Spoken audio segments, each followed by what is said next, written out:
السلام علیکم، میرا نام فاطمہ عائشہ ہے اور میں IGCSE کی طالبہ ہوں۔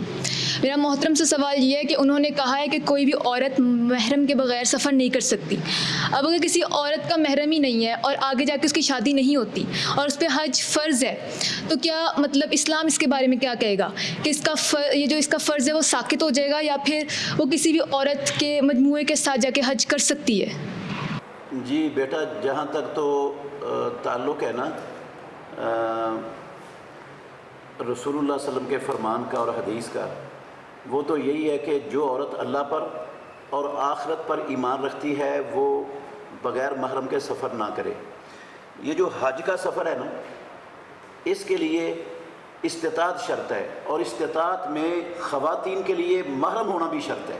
اگر ایک عورت کے پاس محرم نہیں ہے، اس کے سارے محرم فوت ہو چکے ہیں، وہ اکیلی رہ گئی ہے، تو اس پر حج فرض نہیں ہے، عمرہ اس پر فرض نہیں ہے۔ اگر وہ نہیں کرتی تو کل قیامت والے دن اللہ رب العالمین کے ہاں جواب دہی ہوگی۔ بے شک اس کے پاس مالی استطاعت موجود تھی، وہ مجرم نہیں ہے، گناہ گار نہیں ہے، اس نے کوئی غلط کام نہیں کیا، تو اگر وہ نہیں جاتی تو کوئی غلط کام نہیں کیا۔ اگر وہ جانا چاہتی ہے تو اسلام نے طریقہ تو دیا ہے نا، وہ نکاح کر لے۔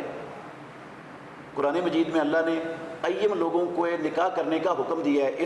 اس کے مخاطب خاندانوں کے سربراہ بھی ہیں، اس کے مخاطب حکمران بھی ہیں، اور اس کے مخاطب پورا مسلمان معاشرہ اور معاشرے کے تمام ذمہ دار لوگ ہیں کہ جو ایم ہیں ان کے نکاح کرو۔ ایم میں کنواری بچی بھی آتی ہے، کنوارا بچہ بھی آتا ہے، بیوہ عورت بھی آتی ہے، مطلقہ عورت بھی آتی ہے، رنڈوا مرد بھی آتا ہے، سب ایم میں آتے ہیں۔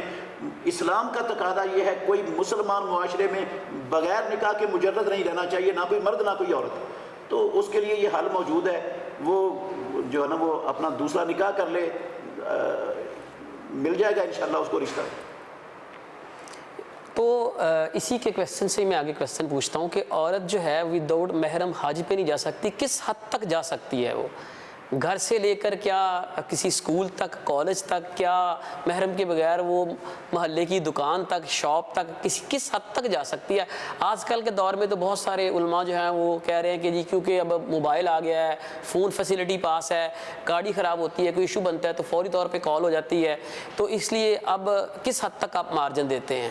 یعنی یہ تو رات گزارنے کا معاملہ ہے نا، اگر ایک دن میں ہی واپس آ جائے یا کچھ گھنٹوں کے لیے کہیں جائے واپس آ جائے، اس کے بارے میں کیا اسلام کہتا ہے؟ سر سب سے پہلی بات تو یہ ہے کہ یہ دین ہے اللہ کا، اللہ نے بنایا ہے، اور اللہ تعالیٰ کو پتہ تھا کہ ایک زمانہ ایسا آئے گا جس میں IT بہت ترقی کر جائے گی، لوگوں کے ہاتھ میں موبائل ہوگا، اور ایک ایک لمحے کی خبر اور ایک ایک لمحے کا سفر اور ہر لمحہ وہ دیکھ رہے ہوں گے بیٹھے گھر میں۔ یہ پتہ تھا پروردگار کو، اس کے باوجود اس نے یہ حکم دیا کہ عورت محرم کے بغیر سفر نہیں کرے گی۔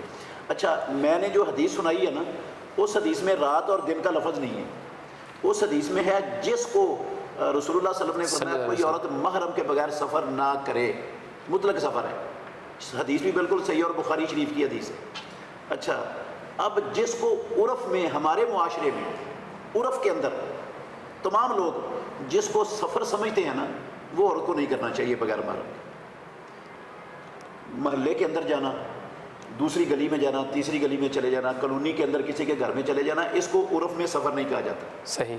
اگر ہم یہاں سے جو ہے نا وہ گٹ والا جاتے ہیں تو اس کو سفر کہتے ہیں معاشرے میں، عرف اس کو سفر سمجھتا ہے۔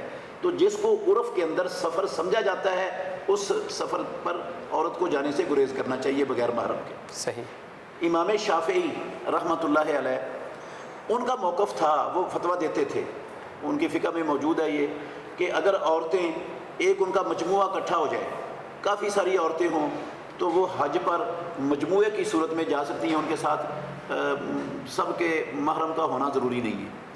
لیکن یہ امام شافعی رحمۃ اللہ علیہ کا فتویٰ ہے، ان کی رائے ہے، ان کا موقف ہے، اور یہ رسول اللہ صلی اللہ علیہ وسلم کے فرمان سے ٹکراتا ہے، اس لیے وہ دلیل نہیں بنتی بات جو رسول اللہ صلی اللہ علیہ وسلم کے فرمان کے مقابلے میں آ جائے۔ دنیا کی ہر بات چھوڑی جا سکتی ہے، خاتم النبیین محمد الرسول اللہ صلی اللہ علیہ وسلم کی بات کو کسی کے مقابلے میں نہیں چھوڑا جا سکتا۔